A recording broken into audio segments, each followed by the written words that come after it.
My people were biologically determined for one purpose alone, to sense the coming of damn fine podcasts. I sense it coming now.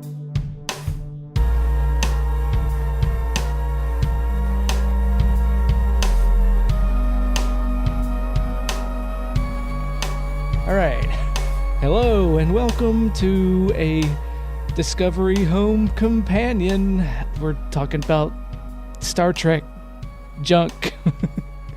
Yep, all the stuff. Anyways, James and Hugh, again, are not here because they don't want to be. And they haven't watched any of this Star Trek stuff. My name is Wade Bowen, as you might know. And with me tonight, or this afternoon, or whenever you're listening to this thing, is Courtney Bowen. Hey, guys. And also Lane Bowen. Yep, me again. Yep. And a 12-week-old baby that you might hear from time to time. yes, and a baby. And we're here for all your baby opinions about Star Trek and what this baby really thinks. Listen for it. Yeah, that's about it, I think. Oh, she'll get loud at some point. She'll make her presence known. But anyways, yeah, let's see, what's been going on? We haven't done this in a few weeks, but a few other of those Star Trek, those short treks have come out. Yeah, so I wanted to talk about them. And I don't know, y'all have anything to add? When was the last time we talked about one? I don't know. Shit, what was the last one? Was the last one I think it was before Christmas. And that was before Christmas, yeah. Yeah. Yeah, I think was it in November even? It might have been, yeah. We got a little distracted with the holidays. Yeah, it happens to the worst of us. As it happens, yeah. There was something else. Oh, no, that was after the baby. Oh, yeah. Yeah, but, she got to the age where, we needed to actually, be parents. Yeah. So if there's any crying on this podcast, it's not me. And it's not Courtney. There may be a baby crying in the background. So you're saying it's the newborn got to that point where you couldn't just ignore a baby indefinitely? Yeah. I mean, we're kind of doing that now, but if we hear crying, we know we have to do something. Mm-hmm. The first few weeks, there's enough ambient noise, they just go to sleep. And Sure. then they start wanting attention. Selfish little... Yeah. But this isn't a baby podcast. This is not a baby podcast. We're talking about what? Baby Star Trek episodes. Baby Star Trek episodes. The short treks. And we'll start off, we're talking about one called... What was it called again? The Brightest Star. Yeah. It's a stupid name. The one, it wasn't quite Best Christmas in... Kelpian. Very Kelpian Christmas. Yeah, it wasn't a very Kelpian Christmas after all. It was just... well, here I am getting choked up over it. You said there would be crying from you. I know. Yeah. Oh. It's just teared up because it was so boring. Well, it was fine. And the tradition continues. It was fine. Yeah, I was like, all right. So quick impressions of this one. So yeah, you love this one? You like it? It was fine, barely. I mean, it wasn't obnoxious. Courtney had more problems with it than I did, I will say that. But I also thought, I think all her arguments were valid, and mostly it was just a lot of lost opportunities. And, should we say what happened in it first? And then... Yeah, sure. Yeah, go for it. Y'all watched it more recently than I have, so if you have a synopsis or you got details, knock it out. Sure. Yeah, so this is filmed, it's set on the planet for Kelpians, which I don't know what they call the planet. That's the name of it. They mention it's not Kelpia or anything. No, the Kelpian homeworld. Although I did think the first shot, we learned they're Kelpians because they harvest kelp, apparently. Yeah. That's what it looked like. That's real original. Okay, anyway. Yeah, so there's sort of a voiceover from Saru. He's narrating his backstory, and he tells us that on his planet there's this other race, I guess. That go into a lot of detail. Yeah, he doesn't really explain what they are. They get eaten by bowels. It sounded like bowels. Yeah, the bowel in the sky eats the Kelpians, apparently, but yeah, it's a really nasty bowel. But phrasing was an issue Yeah. in this episode. And they, every so often, I guess, the bowels demand... Owl. It's bowel with weird inflection. I like Baul. Yeah, with something owl. The big bowel in the sky demands a sacrifice. And so it looked like maybe 10 to 12 Kelpians at a time go to this spot, and they're, just evaporated or teleported up into space, or something happens where they just disappear. And Saru has some anger toward this, where he feels like they just kind of blindly accept their fate and that this is the way it is. He's the only Kelpian with hope. Yeah. Which could have gotten to some little Christmas special, but didn't quite go there. That might have been actually more interesting. But Right. So he spends his days like looking at the stars. His father is a priest of some sort that leads the people who are going to be sacrificed to the field. And his like they have a conversation where he asks his father what would happen if I'm, to be sacrificed. And his father was like, well, then it happens. And so there's no real emotion, like all the hope and everything is gone from their people. But Saru finds some relic from the bowels. Some piece of bowel fell off. Or the Guardians of Gahul, or Yeah. The piece of bowel, which is basically just a hunk of. Apparently, they got a spaceship and a hunk of it fell off. Yeah. Right. They mentioned something like pieces of their ships just sometimes fall off or something. Yeah, so it was kind And of it's just wrong to keep it. Yeah. We need an excuse for how we got this. Let's not show it. We'll just sometimes they just fall off. Okay, fine. And he makes a communicator out of it and is able to contact Starfleet, and they come and take him away from the planet. But before that happens, as he's walking to meet them, he has to tell his sister goodbye, and then he goes and meets Michelle Yeoh. Yeah, I'm trying to remember her name. Giorgio. Captain Giorgio. Yeah. Yeah. Or she's Lieutenant Giorgio now or something. was it? Right, so this is in the past, so she's lieutenant, not a captain. And she tells him that, they can't really do anything to help his people because of the Prime Directive, but they've made an exception for him and he can come with them, so he leaves the planet. And so it's the brightest star, I guess, because he is the brightest star. He's the only one with hope, and he's looking at the stars. Oh yeah, see, that makes more sense because there were no actual stars. Like I was the star. I mean, I knew it was going to be a metaphor. There's always like, is it his spaceship or is it the bright light that happens when you get eaten by the bowels? I don't know. Or is the brightest star the Starfleet ship that comes down? That's what I assumed it's supposed to be. I was like, they didn't bang that metaphor over the head as much as I expected them to, but they also didn't go anywhere with anything either. It was pretty much info dump. Here's Saru. Could have been interesting. Saru has a sister. He says bye. Yeah, like all right. Okay. This was a nice little bit of world building, I guess. It was fun. Maybe not the, I'm not going that far. I wouldn't even say it's nice. It's world building. It is world because building. there's no story to it. None. There's a story, things happen, but there's no conflict, really. I mean, there's man versus his own society would be the conflict, but it's barely there, and the problem is it was so cliche. It was just trope. Well, like, you got your lottery, you got a primitive culture. But that's the other thing. I was waiting for it to go full Shirley Jackson, and it never did. Yeah. Yeah. Because there was nothing that... It's the lottery without the reveal. Sure, the reveal of the lottery is it's not a lottery you lose.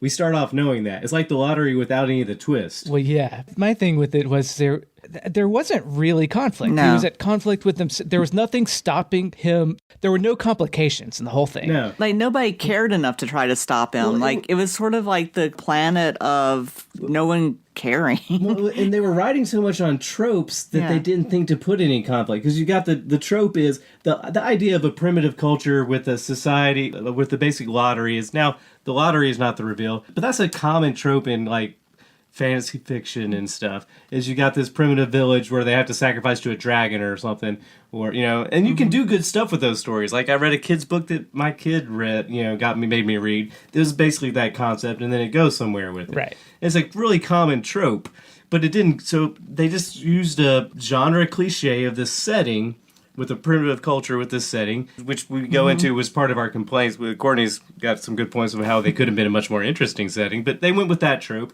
The other trope was the religious dad who doesn't understand his son, which doesn't go anywhere with it. They just introduced that as a trope because it was easy. Exactly. There's no complications. His dad never finds the Xbox that he found that fell off the ship. It looks like an Xbox to me. Right. So he finds the Xbox and he's looking through it. And then his dad says, "You can't keep the Xbox. You have to take it off and leave it in the woods." And he's like, "Yes, father." And then he keeps it under his bed and nobody ever finds it. And it's never found out. And his dad never gets mad about it. His sister never gets finds mad out about it. His dad never says anything about it.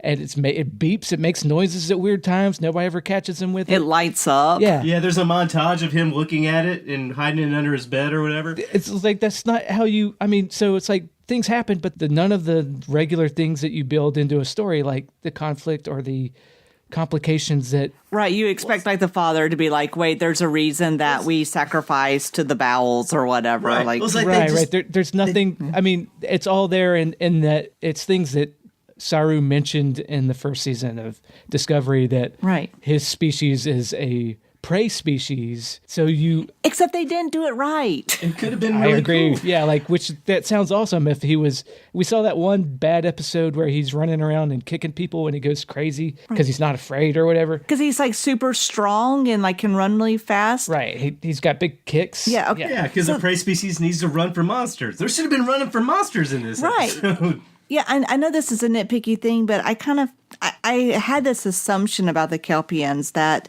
you know, there were like monsters or something chasing them, and that's why they had evolved to be like super strong and to run fast and all those things, and to have the little threat gangula, whatever it is that pops out of his neck. But instead, it's like they just get beamed up somewhere, like willingly, and like, it didn't seem to really be consistent. We saw how much kind of a wuss he was in that one episode, and we thought, okay, well, Kelpians, they're kind of wimpy and whatever, but they make an excuse for it. But instead of it being interesting, it turns out they're even wimpier than we thought, because they're not even chased down. They're a prey species because they just go, okay. Yeah, I mean, if I'm going to give them the benefit of the doubt, the reasoning I think, or explanation for that would be, I think, like, they're an ancient society, and in their more primitive days, the Gahools, Bowels were like a more predatory, typical prey species, and they evolved and went up and got space travel and stuff. And the Kelpians stayed primitive because they got domesticated, basically. Right. But and Lane had that same thought, but I kept thinking, like, you know, and that's fine. Except at least put a line or two into the story to say that, instead of making us like make excuses for it. Clearly, I mean, and even if it is fine, it's boring. It's still boring. Yeah. So why do it? It's like, clearly that was the idea that they might have been going for. They could have at least introduced it so we know that they didn't just get lazy with it, because I think they got lazy with it. Yeah, but even if they should have thought ahead and go, you know what, wouldn't it be more interesting if they were living a greatest game forever? Like the most dangerous game. Yeah. That's the Kelpian life. That should be the Kelpian life all the time. That's why they got threat ganglia. And, you know, maybe they were like that 100 years ago or whatever. And okay, yeah, that's a lot more of a production budget. But you know what? You got enough of a budget to do this stuff. You can do horror movies do stuff on a budget with a lot less than this stuff had. You could have done that. You know what I mean? Just, do a scene of someone being chased or whatever. Yeah, nobody got chased. They just go out. And, But, production values were fine. Yeah. It was world building with nothing interesting, no plot. Nobody sucked, but everything was just kind of and kind of antithetical to the world building they'd already done. Like, they kind of lead you to believe that, there are monsters running around. Yeah. I kind of pictured, like, the Lost Island before Lost sucked. Like, I thought there were going to be smoke monsters and shit running around.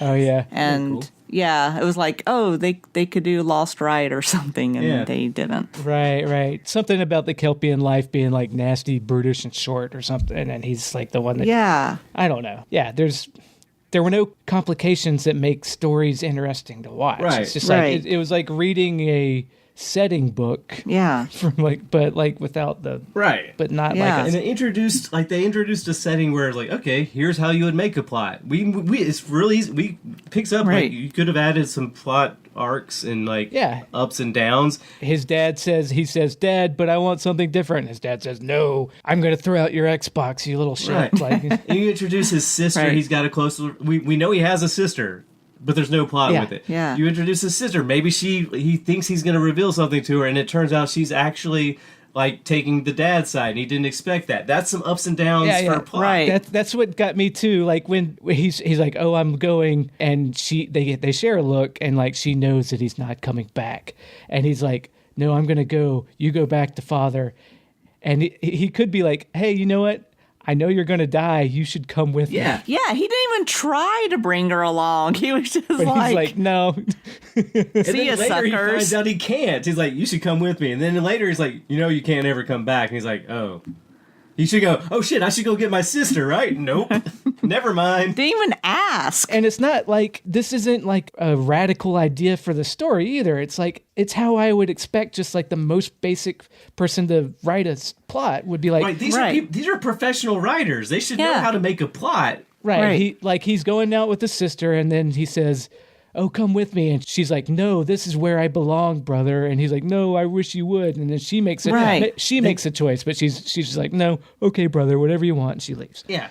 Yeah. Like, this was the problem with a lot of, like, well, with going back to the problem with Discovery along the whole time is they don't seem to do a lot of drafts on the script where it would be easy to just like, hey, we got our idea, let's flesh it out more and figure out what would be a more interesting way or make more sense or a way to tie this together. It's like they do the first run of plotting it out is as far as I get as far as plotting it out. That's part of writing it. Is, Right, yeah. Yeah, like what does he overcome? I keep saying complications, but yeah, what gets in his way to achieving his goal?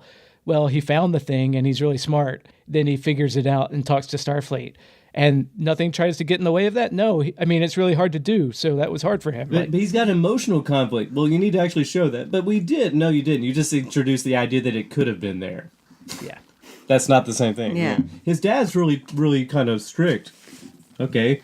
But he doesn't actually fight with them any. No, I guess not. Okay. Yeah. But he's got the sister that he's going to be, want to feel bad about giving up. Yeah. But he doesn't actually do that. But it's probably there internally, right? Probably. We don't know. We don't get to see it. You got to show this stuff. Right. Like, I almost think it'd be more interesting to see it from Starfleet's perspective and, like, what made them decide to make this exception for this one Kelpian, Right? Yeah. for the brightest star. Yeah, like the idea, like, well, he found this. We can't leave him there or else he's going to pollute the culture. But then, like, well, he's part of that culture. He could do it. And maybe, I don't know. There's a lot of questions. Yeah. There's so many ways. Like, again, I feel bad complaining about everything. This wasn't like, Oh, sorry. yep, there's the baby. That's okay. Quite all right. Sorry, guys. And there's our... Exactly. Did she watch it with you? She did, and she watched it with us too. That's true. And she doesn't even understand plots yet. So, yeah. But at the same time, it wasn't awful. I didn't hate it. Yeah. It was like, really, that's all you're going to do?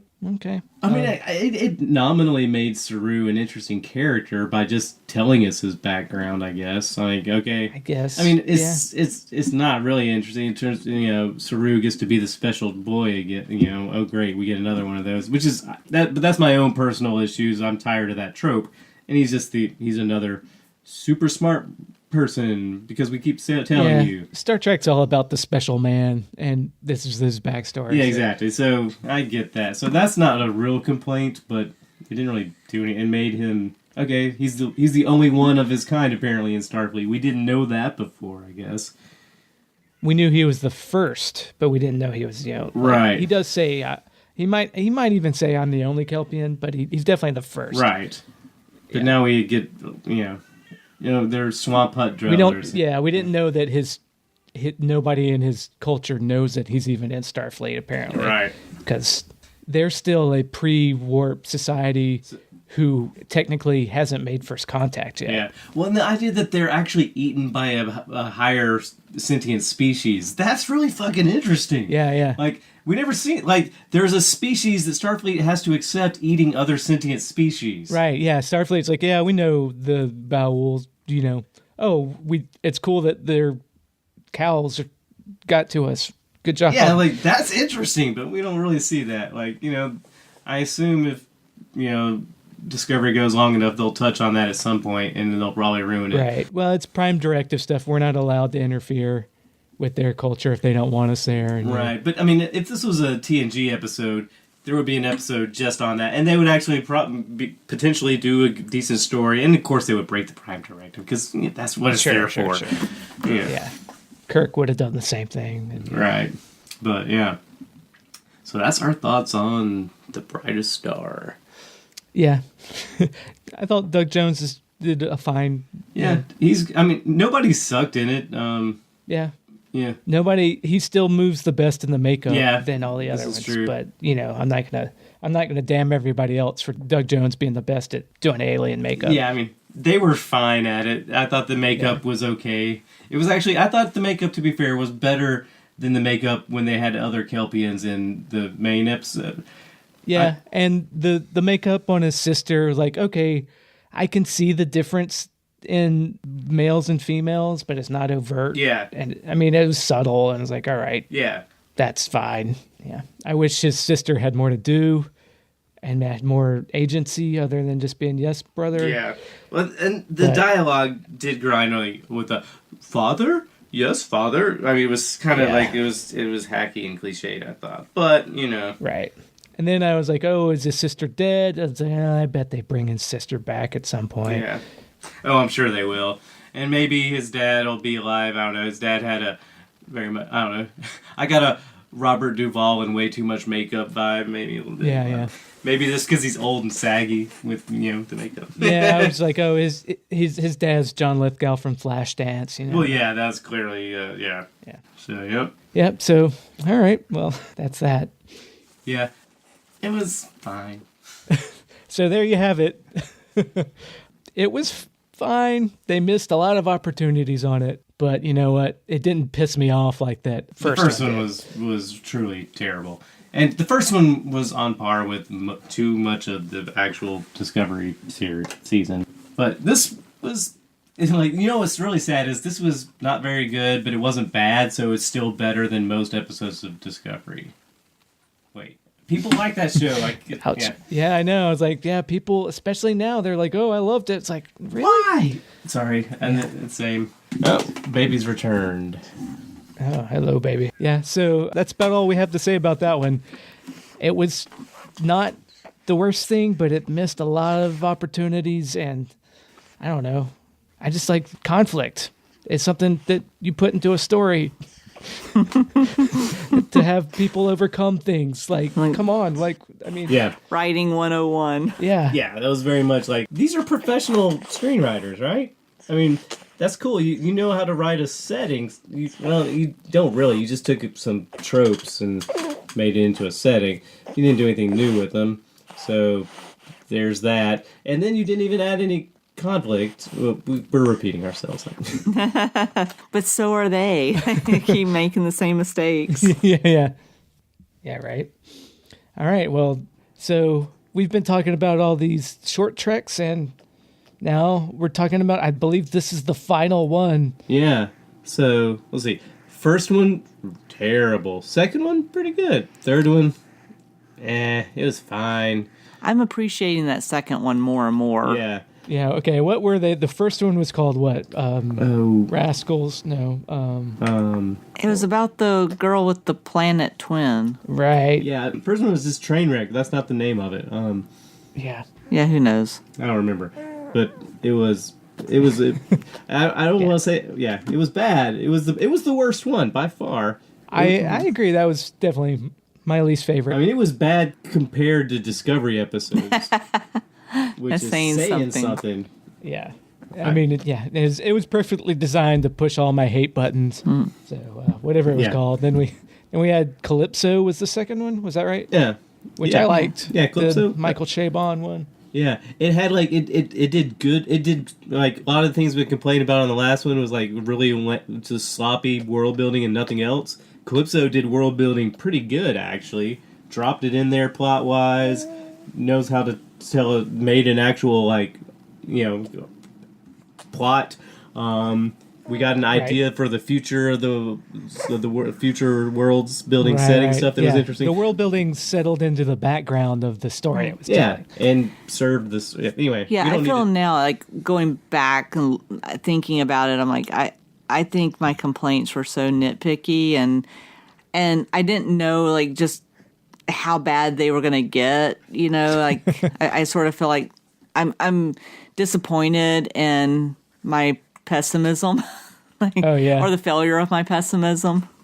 Like I should have just been happy enough to get it when I did. Oh, for just that second one, not all of them, right? Just the second one. Yeah, which if you don't like hollow deck shenanigans, maybe you don't like the. Yeah, I mean, I'm not going to go out on a limb and be like, oh, it was like great or good, but it just the other ones have been worse. Yeah, the person I've been watching most of these with really did not like that second one very much, which I liked it fine. And then the third one was the Brightest Star, the Saru one that we just talked about. Yeah, it was fine. It was just like missed opportunities and no plot. Yeah. And sloppy trope world building. But it was fine. I feel like Discovery's already messed up Klingons for me, and then they kind of messed up Kelpians you too. You had one that seemed cool, like you could have done some neat stuff with, and you didn't. Yeah. Well, that one, it just needed like... You need a few more drafts. 3 or 4 more passes in the writers, not even the writers' room, just anybody going over and saying, you could introduce some conflict here. Yeah. So, okay, this is an obvious place for him to come up against an obstacle. Right. I mean, and granted, those would have been predictable plot points, but you didn't even do those. I mean, give us something, Yeah. And then, now we're talking about this one called The Escape Artist. Oh, yeah.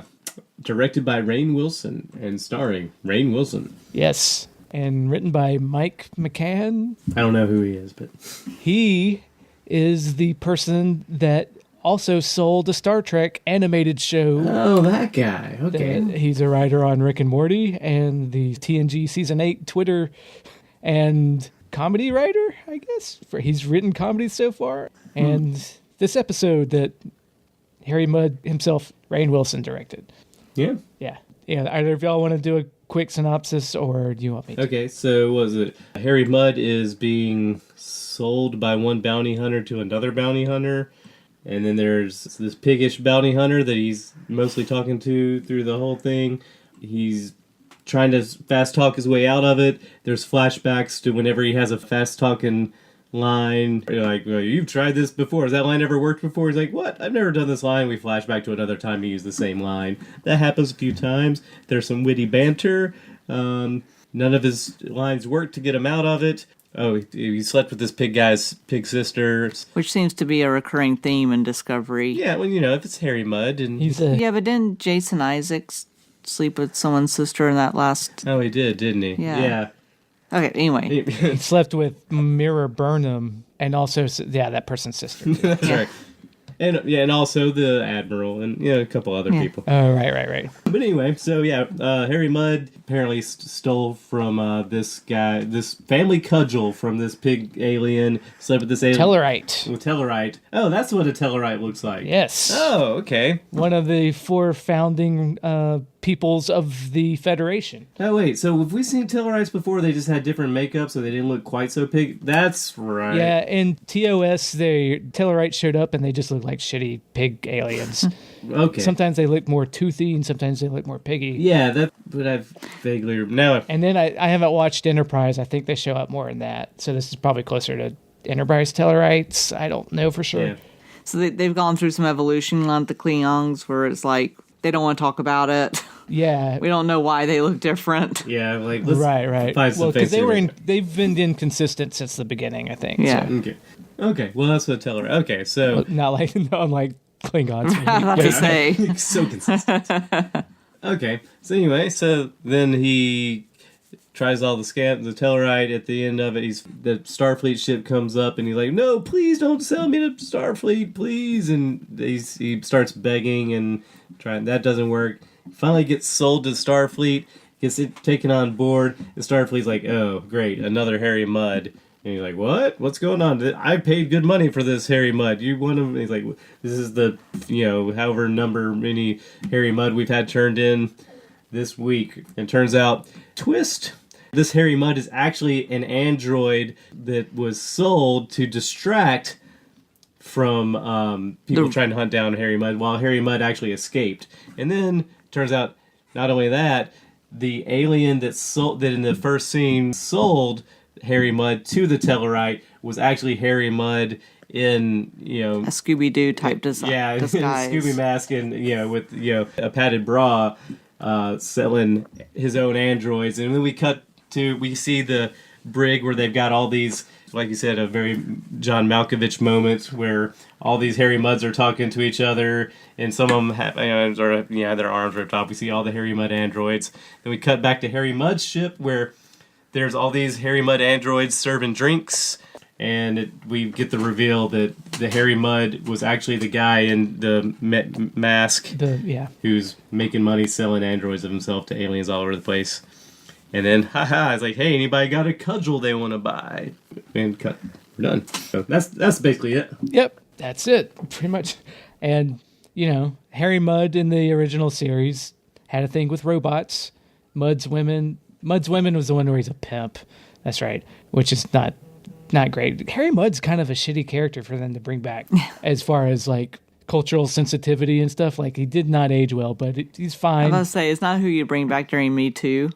Yeah, really, it's not. But you know what? Like, Rainn Wilson does a pretty good job with it. So I'm not. He's at least fun to watch, I thought. Yeah, he's very watchable. Right. And arguably that was the best episode, I think, of Discovery season 1 was the Space Whale episode. Yeah, I thought that one. That was my favorite episode. I mean, the ending was a little not quite landed, but it wasn't that bad, and it was the most fun to watch episode, I thought, of the... Yeah, it was entertaining. All the time jumpy stuff I thought was actually fairly decently done. It was only the ending that didn't quite land, but the ending was very much like, old school, kind of hacky ending. And I liked his glee. Yeah. Because, I mean, the ending was a callback to the original series where Mudd's shrew of a wife finds him, basically. And there's he's got a robot version of his wife, and then they bring back his real wife at the end or something. Right. So yeah, but so that was all fine, and it's like, oh yeah, the robot reveal at the end of this makes sense with where the character's been. Right. And it makes me think of how much I liked that episode, and that was one of the earlier episodes that made me defend Discovery as maybe it was going to go somewhere good and start not sucking, because hey, I like where it's going. If it just does episodic episodes like this that I thought was actually well done enough for it's episode of the fun. Week, sci-fi, here's the concept, right. Let's do this concept. It sort of ties into the larger narrative, with the spore drive weirdness with what's his name, but it didn't you didn't have to rely on that. It was just a fun sci-fi premise that was done, I thought, executed fairly well.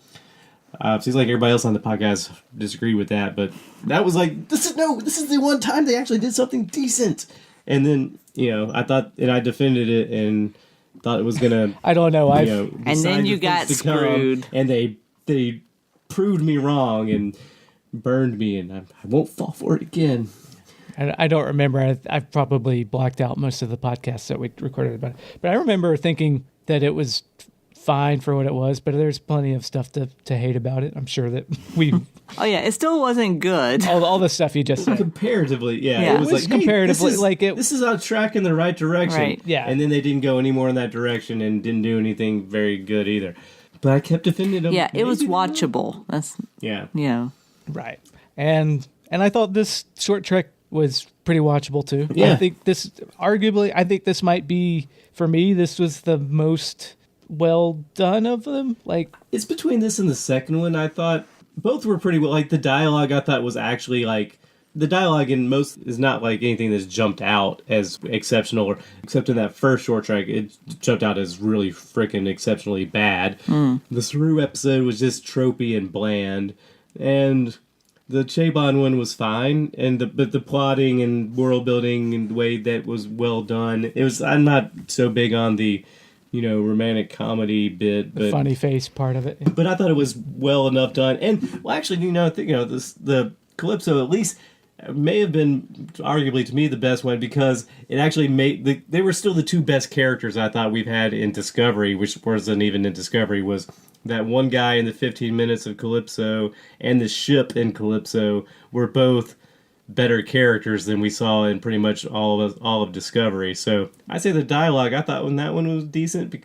It wasn't jump out at you good, but I bought that kind of stuff enough. And I like the background stuff with like the Federish or whatever it was they called the Federation. Yeah. So, that was pretty cool. But this one was... This worked for like a good 15-minute or 10-minute, whatever it was. Right. Dialogue-wise, this one was good in a different way, as in it was like, decent comedy writing dialogue. People, they sold their lines. They were quippy without being hacky seeming.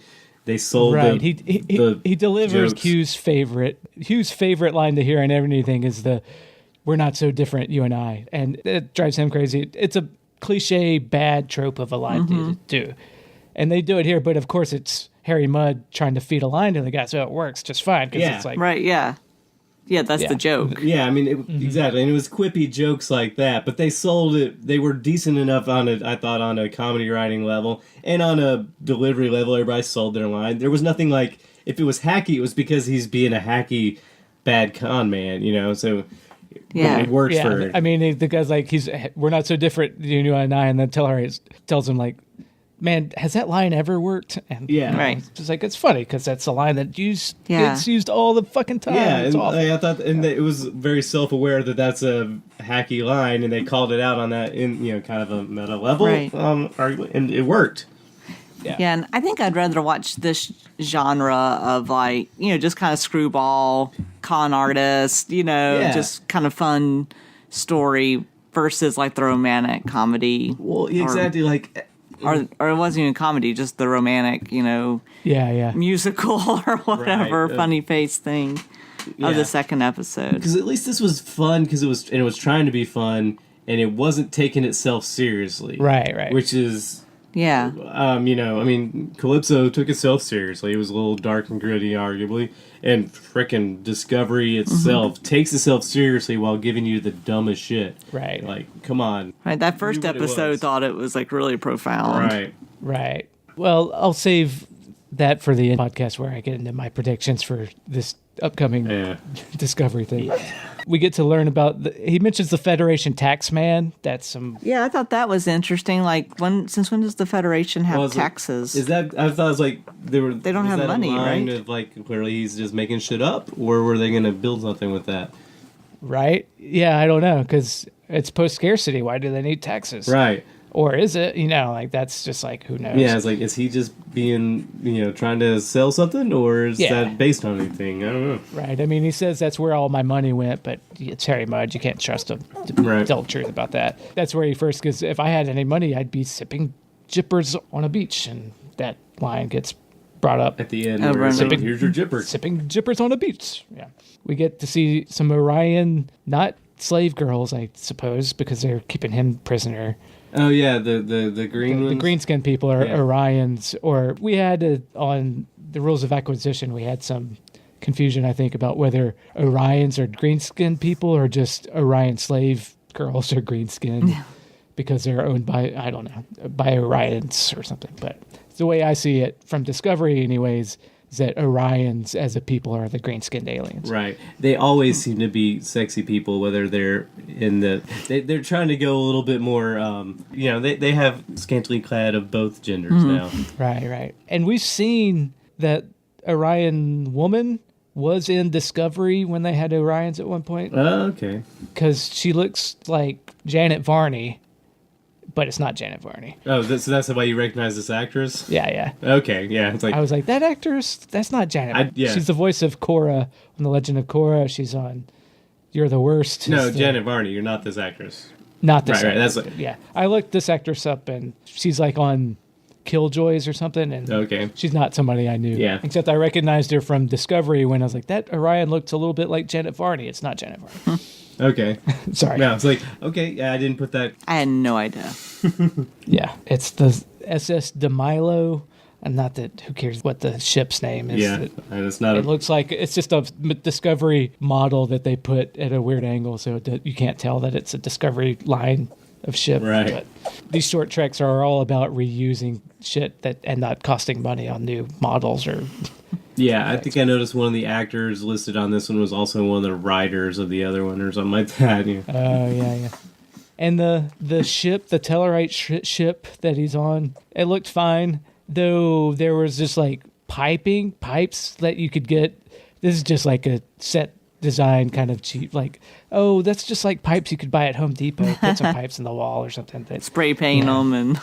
Yeah, no, they're just black iron piping that you like. I used to build stuff when I was building out an apartment when I moved to Brooklyn. Yeah, isn't it funny that like Starfleet and the Federation seem to be like the only civilization in the Star Trek universe that likes comfort in their ships? Right. Like every other alien race, they're always surrounded by like chainmail and rebar and like Dim lighting. Yeah. No one else likes light. Maybe they don't need as much light. It's different eyes. Yeah. I don't know. Yeah, it's mostly fine. Yeah. They mentioned that the Tellarite's like, but I did a scan and it said this is hairy mud, but it's covered in a thin layer of replicant DNA. That's how he passes scans to give the robots to people. So, I don't know. That's just a little bit of nerd corner. Like, well, how come they didn't recognize it as a robot? It's like, oh, it's just a perfunctory scan of sprinkle some DNA in there and it passes it as Replicant. Yeah. replicant, like Blade Runner shit. Yeah. So this writer, the guy who wrote this one, is the guy who's got the new comedy series Star Trek thing coming out. Yep, the new animated series. Okay. Lower Decks. Okay. Yep. And there's what does the baby think? She's snorting right now, so I guess she's not a big fan. It stinks. Okay. Just it's like a Tellarite. It's because of the Tellarites or whatever look like pigs. Oh, she does snort a lot. So. Yeah. But yeah, if that's the guy that's doing the short treks thing, then I'm on board. Yeah, I mean, this was well enough to I'll watch that. Mm-hmm. If it's this quality, then that's good. Yeah. I wasn't blown away, but I was entertained enough. Yeah, this is a good bit of television, I guess. Yeah. There's nothing to piss me off about it. I know. But fine. you still had to be pretty hardcore Star Trek fan. I mean, to pay for the CBS access to oh yeah, to get this level. Or I mean, if it's amazing.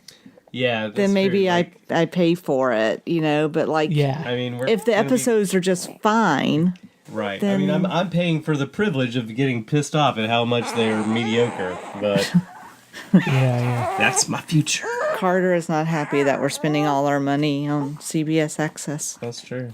Oh yeah. So I mean, that's how we felt about The Escape Artist. And it threw some disco music in there when it had. Did you notice that? Yeah. When it was doing the intro, wah, wah, ba-da-ba, and then it kicked into the jaunty. I guess that's Rainn Wilson's. Who knows? Yeah. It kind of ended on that too when it was the review. Yeah. So that happened, but now we're only a week away from Star Trek Discovery season 2. So. And we lost someone to a baby. We may have lost to baby. We've lost Courtney. 2 of our correspondents here, Courtney and the baby, are gone. This has been a podcast. Subscribe to us on iTunes or Stitcher or Caster or Fuckcast or Podsucker. Review us on iTunes. Also grab a bit of fame for yourself by calling us at 917-408-3898 and leaving us a message. We play that shit on air. Or email us at rulesofacquisitionpodcast@gmail.com. Also, listen to our Deep Space Nine podcast Rules of Acquisition.